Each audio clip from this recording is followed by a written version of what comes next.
Hi everyone, welcome back to the channel. And before we get started with the day in the life of my puppy, I just wanted to get a big thing out of the way, and that is that I have blue hair.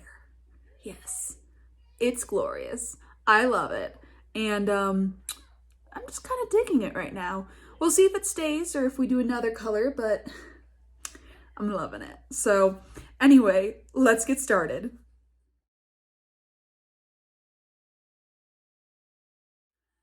Hey everyone, it's Editing Madison, and while I was editing, I just watched Ready to Glare's newest video about Nikki Filippi, and I've kind of been following the situation as it's been progressing, and I just wanted to jump on here and if you don't want to hear about it, I'll throw a timestamp in to where, you can skip over it or whatever, but it kind of hit me wrong, and I got a little snarky about it in one of the clips later on in the video. And I wanted to just talk about it just real quick because I did talk to Danny about it, but I'm still kind of worked up about it.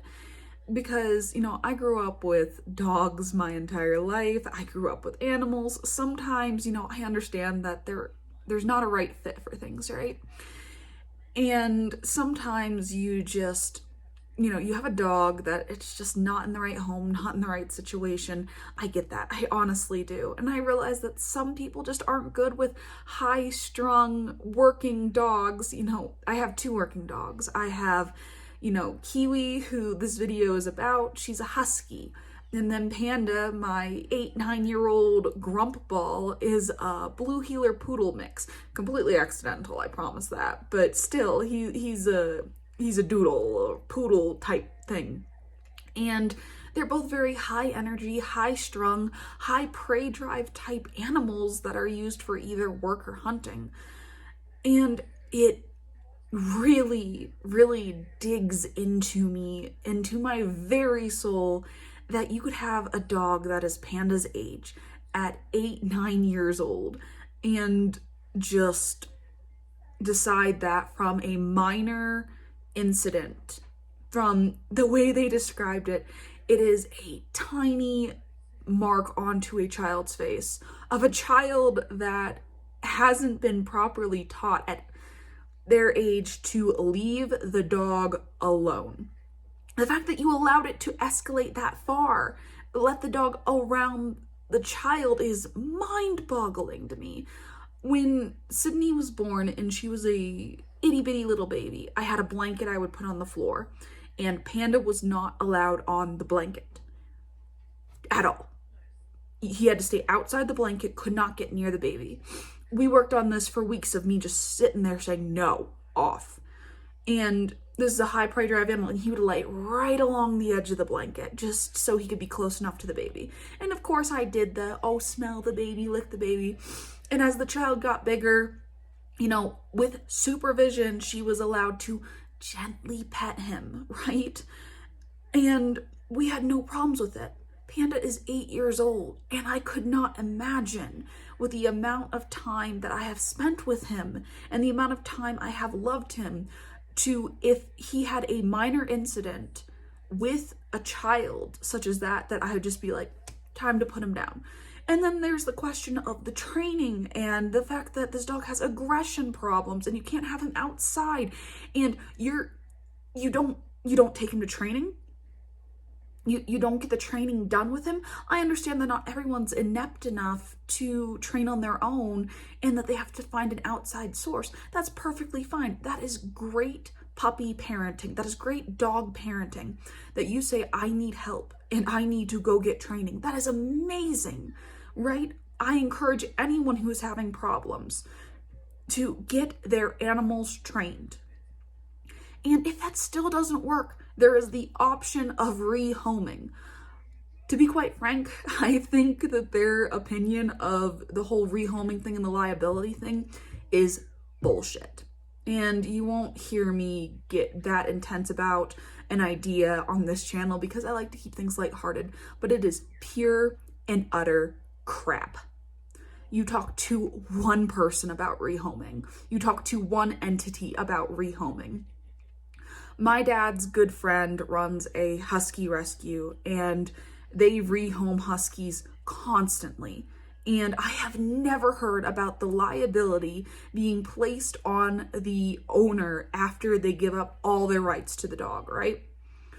Same with the Humane Society I used to volunteer at when I, was 13 up to 18. I have never heard of liability being placed on the owner after they have placed that dog in the Humane Society's custody. It doesn't sound like a thing. And I feel like you, as a responsible dog parent, should find out with multiple rescues and not just one before you just decide to old yeller them. I know he didn't actually old yeller him, but that wording, and this is coming from a person who has had to put down animals. This is from a person who, would it be easier to old yeller something? Of course, it's a thing, but you get a vet to take care of animals that are sick, that are hurt, that are so old that their quality of life is failing, and it is better to do that than it is to let the animal live because it is cruel. You have a healthy puppy, well, older dog. All puppies are puppies, no matter their age. And you're just going to put him down because there was a minor nip instead of rehoming or training him is mind-boggling. So many people would have taken that dog. Hell, I would have taken that dog. We would have had 3 dogs. We would have figured it out if need be and separated him out to have proper training before introducing him to the pack. Got you. I have a husky puppy right now who we have had to train out of the nipping, right? She likes to chew on people's heels as they're walking, and it is something I have worked on constantly to break in because she likes to play with the child that way, and the child encourages it until it's too much. And it is something I have had to sit down with the puppy and with my child on to fix. And I have fixed it because I don't want an accident to happen. We had an incident that was very similar in some kind of ways to what Nikki Filippi dealt with. My child was playing with a toy with the dog, the husky, and the husky missed the toy and got her fingers. She had a very minor scratch, very minor bit of blood, not a big deal. The child's feelings were hurt more than anything, but it is something that we had to explain to the child that she needs to be more careful when playing with the dog when it comes to the toy so that doesn't happen again. If the dog doesn't want to let go of the toy and she's getting too mouthy, you drop the toy, you move on to another toy to play fetch. You don't give them the situation of biting or nipping. You stay away from the dog's food. You don't pull on the dog's ears. You leave the dog alone. And you can teach this from a very young age. So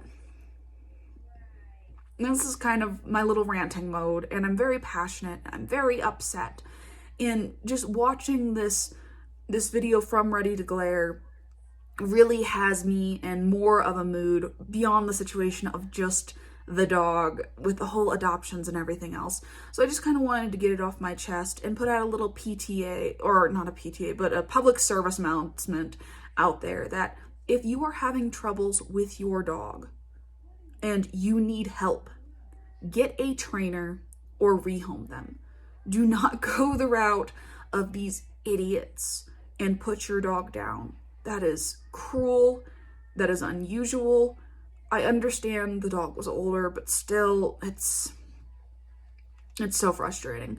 So I'm gonna get off my little soapbox. I'm gonna be done with my rant, and we're gonna get into some more lighthearted things. And again, sorry for the rant. I just had to get this off my chest and kind of just get it out there. And hopefully something can be done about the situation. I'm not really a cancel culture kind of person, but with everything that is going on, I would like to see some kind of repercussion for what they did to Bowser, that poor baby. So anyway, back on to lighter-hearted things. For those of you who don't know, this is our husky puppy Kiwi. She was born at the end of January, and we've had her now for about 2 months. And she is just a wild terror. No, she isn't really a wild terror. She's just a puppy who has gotten way too big, way too fast. But she has been a lot of fun, and I'm just going to take you through what her day is like. Kiwi is in the middle of being crate trained, and Danny gets up at 2 a.m. to take her potty, and then again at 6 a.m. when he goes to take the animals out. And when he does that, he also makes sure to get a bunch of playtime in with her and try to wear her out before I get up and start to make breakfast. Really? You would really start eating me that fast? You would really start eating me that fast, huh? Yeah, yeah. Oh, let me see you shake it. Let me see you shake your foot. Come on. Shake your foot. Roll over. Shake your foot. Shake your foot for me, baby. Oh, that feel good? That feel good? Oh, yeah, that feel good? Oh, that feel good. Breakfast is just Kiwi and Panda getting their normal kibble, and then after they're done chowing down, we work on a bit of obedience. It's been pretty easy training Kiwi for the basic obedience that we have been working on because we do have Panda, who is a very seasoned good boy. So she just kind of follows his lead. We're just working on the main things right now. You know, sit, lay down, stay, leave it, come here, all that good stuff. And Kiwi has been doing very good in this training. And although she's a little dense sometimes, she's picked it up pretty well. She does what we call the pretty girl sit, and that is where she thinks that if she sits down automatically right at your feet, she gets a treat. So we really are doing a very good job on that. But for a husky, you know, we were expecting something a lot more challenging, and she's been really good so far and really easy to train, and we'll get into some of that a little later as to why that may be, because, you know, Danny and I did do our research before we got this breed of dog, and we continue to update what our training is just to ensure that she continues to be very well versed in her obedience. We're about to have a baby soon, so it's very important that we don't have a jumpy, nippy puppy that's going to accidentally hurt our child, just like we're very careful with our child in disciplining the one that's currently here, and that she doesn't pull on the dog's ears or roughhouse with her too rough, because we really don't want a Nikki Filippi situation here. You know, we don't put dogs down for the bad behavior of children. Was that petty? That might have been petty. I'm a little worked up about that, okay? Okay, I'm very worked up about that. And maybe I should talk about it, maybe I shouldn't, but who the hell puts down their freaking 9-year-old dog for something like that? But I don't know. I'm getting off track. I'm an animal lover who just got really, really ticked off by that video. Just give me a moment to get myself back together, because otherwise I'm going to go on a whole entire tirade about how messed up that situation was. But at least we won't have that situation in our family because we actually train and discipline our children and dogs.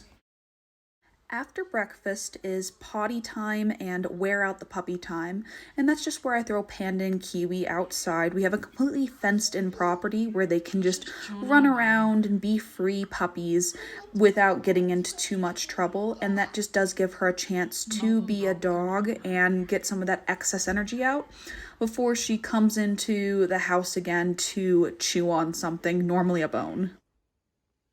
Notice how I do say normally. She is a puppy, and sometimes she does like to chew on things. Kiwi, why are you eating your toy box? I will say when it comes to the whole chewing thing, she is pretty good as long as she is supervised. If I do see that she is chewing on something she shouldn't be, I do correct it. After some running around and some chewing, Kiwi likes to take a nap. I do have this little blanket I keep in the corner of my office for her to sleep on with Panda, but as you can see, apparently I don't make it just right and she has to drag it out like she drags everything else out. But she'll make herself a nice little nest and she'll just lay down and conk out for about 2 hours. And I really enjoy those 2 hours just because I am not up and down, taking her to the potty every 30 minutes. And it is a nice little break because it's just quiet in the house and it thankfully falls during meeting times, which is just amazing. After nap time, we have lunchtime, and something I am starting to train the puppy on is that you don't jump on to counters, you don't beg for food, you're not allowed to eat off of somebody's plate. And she is starting to get it in that she lays nice and quietly away from me and not under me, but she still has a lot to learn from her brother Panda, who is the master of stay out of the kitchen and sit across the room. And hopefully we'll get her there soon. After lunch, we go right straight into another nap, and this is after, they have gone potty and everything.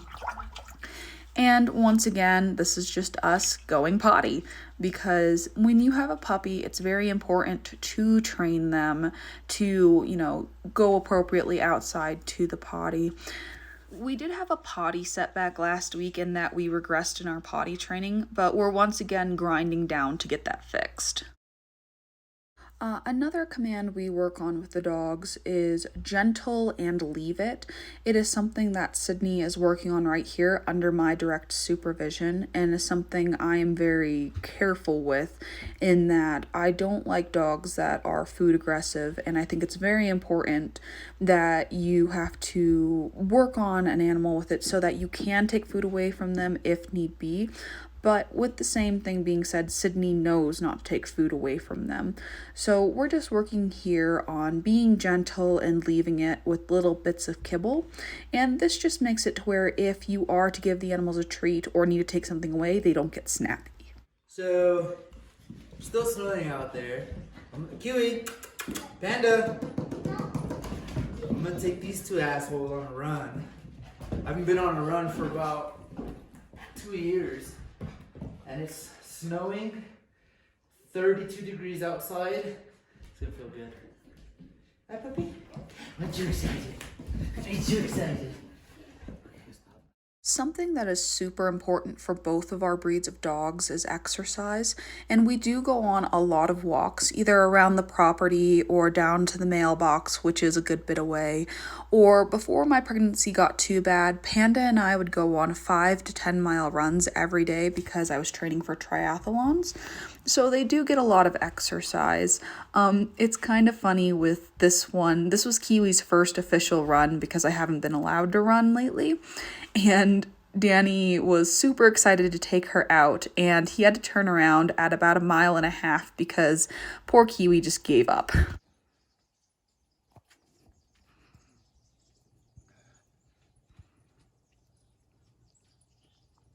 on. Go.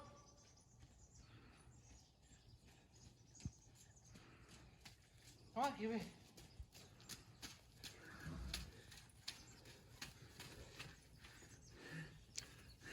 Puppy gave up. Oh, you guys did so good on your run. Why are you getting jealous, Kiwi? Is it because Panda beat you? Is it because your boy beat you? Oh, Kiwi, it's okay. You want some? Come on. Come here, Kiwi. Oh, gee, it's okay. It's okay.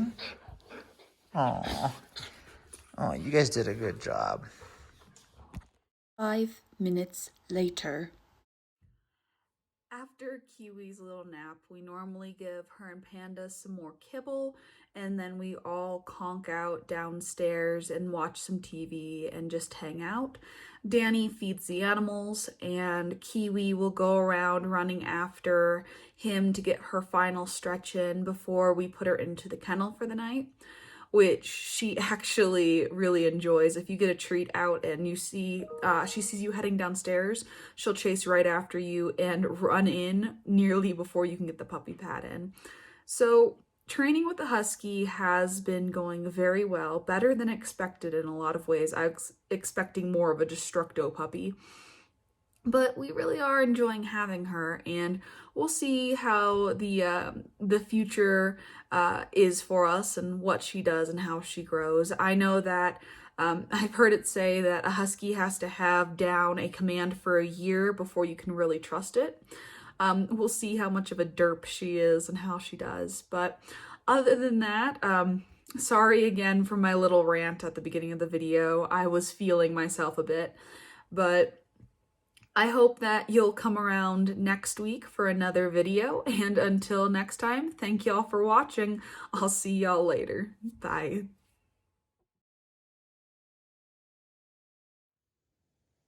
And there you see it, in its natural habitat. All 4 cats sleeping on the brand new couch that wasn't for them. Will it be covered in brown cat hair by the end of the week? Probably.